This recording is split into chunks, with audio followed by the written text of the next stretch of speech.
Bonjour à toutes et à tous, je suis très heureux de vous retrouver sur cette nouvelle émission de Radio Conversation Sevilla, votre radio sur l'Instituto Cultural Francés de Séville.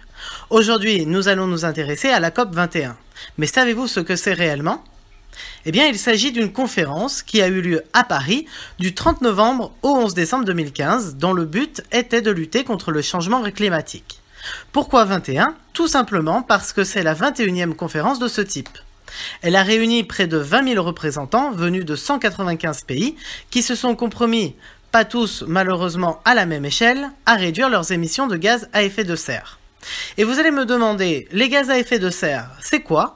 Eh bien, ce sont ces gaz nocifs, comme par exemple le dioxyde de carbone, autrement dit le CO2, que les industries rejettent dans l'atmosphère, provoquant ainsi une augmentation des températures. Bien sûr, nous sommes tous concernés par ce phénomène, puisque vous aussi, quand vous prenez votre voiture, vous rejetez également des gaz à effet de serre dans l'atmosphère. Mais pourquoi est-il si important de limiter les gaz à effet de serre aujourd'hui ? Eh bien, d'une part, l'augmentation des températures provoque des déséquilibres dans notre environnement, comme des changements climatologiques par exemple. Il pleut là où il n'a jamais plu auparavant, où les saisons sont différentes.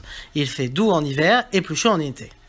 D'autre part, et pire encore, le niveau des mers et des océans augmente de plusieurs centimètres par an, ce qui peut devenir problématique pour les îles, entre autres. D'ailleurs, plusieurs d'entre elles dans l'océan Pacifique ont déjà été englouties par les eaux, et pour les villes côtières, qui peuvent se voir affectées très rapidement.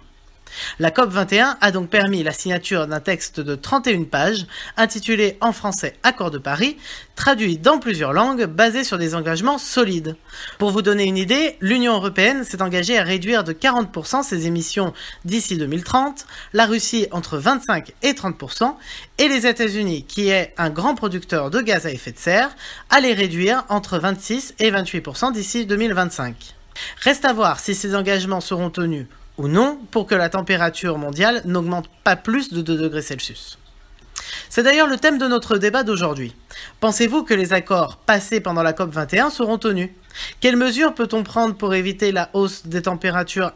N'oubliez pas que pour participer, vous pouvez nous laisser un message directement sur cette même page, ou bien vous pouvez nous écrire à radioconversationsevilla@gmail.com. Dans tous les cas, nous nous ferons un plaisir de vous répondre.